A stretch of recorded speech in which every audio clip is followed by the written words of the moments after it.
Welcome, everyone, to another episode of the Lunch Table Podcast. In this special episode, we're going to start our series off by reviewing Andor episode 1 to 3. We have plenty of thoughts on it, and for the most part, we enjoyed it. But Dylan, without further ado, please tell us your thoughts. Yeah, a great new addition to the Star Wars franchise and the Star Wars universe. It feels kind of weird because it's like a prequel of a prequel, since this is like leading up to Rogue One. But I loved it. I thought it was wonderful. Diego Luna, I thought he killed it, coming back as Cassian Andor. The supporting cast I thought was great also. It feels like it's surprisingly very like cinematic. Like the quality is like very high for a Disney like Star Wars series. But I loved it. So what were your thoughts on it? Yeah, it was really, it felt very like this grunge cyberpunky type of feel in the beginning, which I thought was really interesting because, Star Wars is kind of like this weird cyberpunky medievalish type of feel to it in general. So, but this felt more so going to the modern side. It was really interesting to see. And also like the tone didn't feel like Star Wars. Like even the Mandalorian has that little like kind of like this very Hmm. cinematic movie type of feel, like the Skywalker saga. This felt like more like a spy thing, and very like if everything felt like sneaky, and we had some actors also appear from the show Chernobyl, which is funny because I kept on feeling like afraid, like at some parts I was like thinking like, oh, something bad is gonna happen at any moment, and I really appreciated that. Everyone's performance was phenomenal. So yeah, but let's get to the nitty gritty of it. So what did you think of episode 1? Well, first of all, I love that opening title sequence where we see the like the Oh eclipse. yeah. It kind of reminded me too of Rogue One because if you think about it, it's like foreshadowing, like Cassian's fate with the Death Star. But it's also kind of like the symbol of the rebellion. So it's kind of like it plays with both sides. For episode one, we get well. First of all, this series we get like three new planets introduced, so we get to see Morlana one, which is where Cassian was. That's kind of like that cyberpunky like planet. We also see Ferrix, where most of the story takes place, and we see Cassian's home planet of Canary, which is really interesting because we don't know much about Cassian. He's a very complex character, and we only got like one snippet of really like any backstory from Rogue One, where he said he's been fighting this fight since he was 6 years old, and it's great that we finally get to see that on screen. So this first three episodes was like a parallel story. It was like Cassian, in the present, where he's kind of like leading up to this, or how he was in Rogue One. So he's not yet in the rebellion, but he still is kind of like resistant towards them. He's kind of like working like underground in the shadows. And apparently he has a sister too, so he's trying to find his long lost sister. And in tangent with that, we also see uh, his childhood growing up on Canary, um, and he was actually rescued by this. I think she was like a pirate or like a scavenger. Her name is Marva, played by Fiona Ross. If anybody knows, she was Al Petunia in Harry Potter. So it was a cool like little like side story, and Cassian, like it's funny because like we're supposed to root for him, but at the same time he has like very like gray morality too, because we saw like how he is like he's not like afraid to kill. Um, but yeah, what were your thoughts on Cassian and Yeah. these first three episodes? Yeah, I think, and it makes sense now why he has the accent, because he came from that planet, and they were very like this tribal, and I think because they probably lost their parents through like some poison thing from extracting minerals or whatever. The Empire was at least from that planet, and it went awry. Yeah, everybody was great. And also I like the fact that yeah, he is that type of like shady kind of character. But it's cool. I think it's gonna be compelling, right? Because he's trying. There's a symbol that he has to stand for later on, right? In the beginning, it's just about survival. Now it's about like working the mission, try and do good for the mission. And I can't wait to see more of Luthen. And I can't wait to see like Andor learn more from Luthen because already they kind of seem pretty similar, and I really like that. It kind of reminds me of what's his name? What's his face from Solo?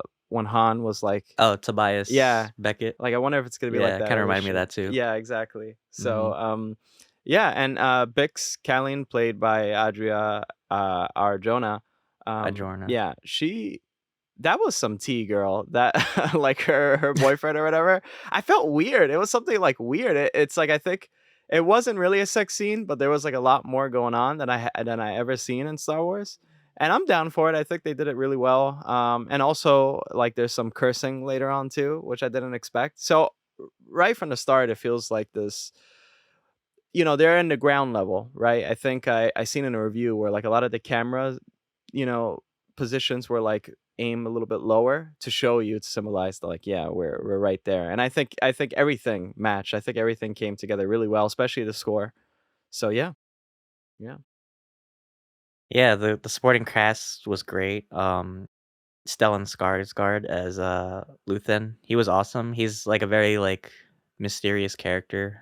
We don't know much about him. Well, from what I could gather, obviously he's part of the rebellion or the foundation, I guess, of the rebellion. Because at this time, there's still like pockets of rebellion, but there hasn't been like the rebel alliance yet. So uh, we know that he's kind of like working underground. We know he's Bix's buyer. And from the trailers, we also saw that he's close to Mon Mothma, who eventually we'll probably see in this series, and we'll also probably see Saw Gerrera too. So yeah, he's kind of like a mysterious character.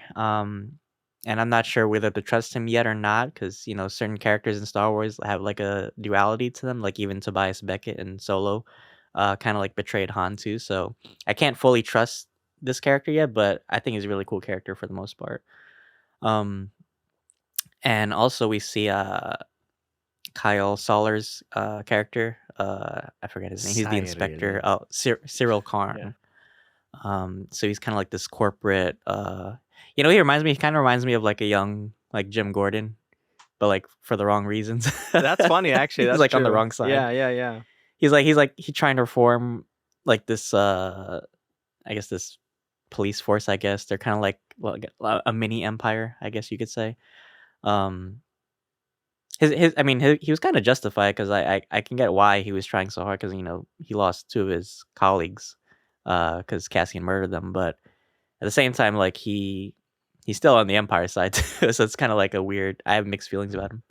But what do you feel about him? Yeah, no, I actually like this character a lot, especially when all the shit went down. Because I feel like there's gonna be this type of revenge storyline that will happen with him. Like he feels kind of disrespected, and but he also like faced battle probably for the first time, and like so much went wrong, and he sees that the whole town, went against them, and so it gives him a certain perspective. But I wonder if his motivations would become like an addiction and he'll constantly go after Andor. And I bet with you later on, he'll Mhm. probably even help Andor or something like that. And with Luthen, Luthen is basically, I believe Luthen is what Andor is supposed to be. Andor will become Luthen eventually, and probably Luthen will die. But with Cyril, so whatever his name is, I think, yeah, Cyril. I think we're gonna see a lot more of him and probably a defection down the line. I don't know. He's again, his eyes are opening up. He doesn't really fit, right? In that police place or whatever. So it's like I could see Mhm. him joining Andor. Maybe he realizes things along the way. And again, this Yeah, he could be like a Callus, like an Agent Callus kinda yeah, character. exactly. Yeah, exactly, exactly. And again, there's Mhm. 12 episodes in total, so I'm pretty sure we're gonna see a lot more character development. Mhm.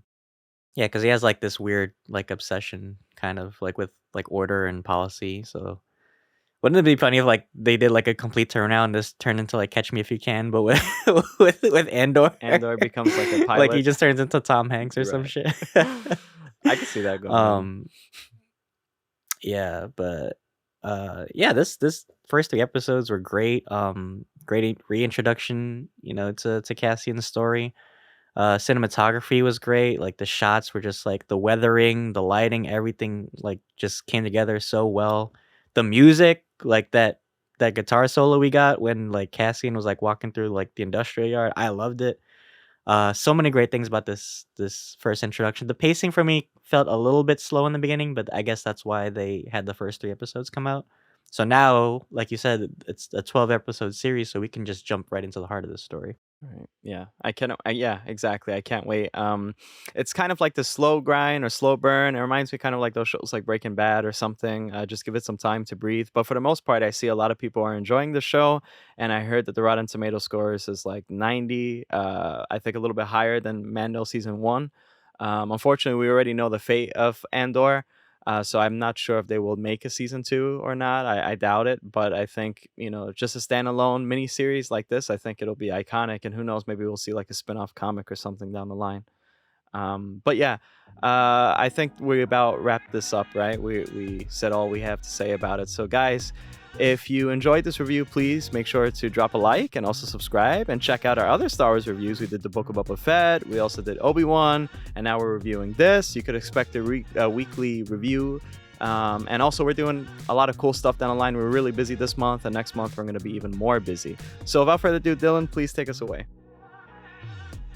Well, thank you guys for tuning into our review of Andor episodes 1 to 3. If you like this channel, you can follow us on YouTube, Anchor, Spotify, and Apple Podcasts. If you like Star Wars, also, we just released a Star Wars What If episode, our second one.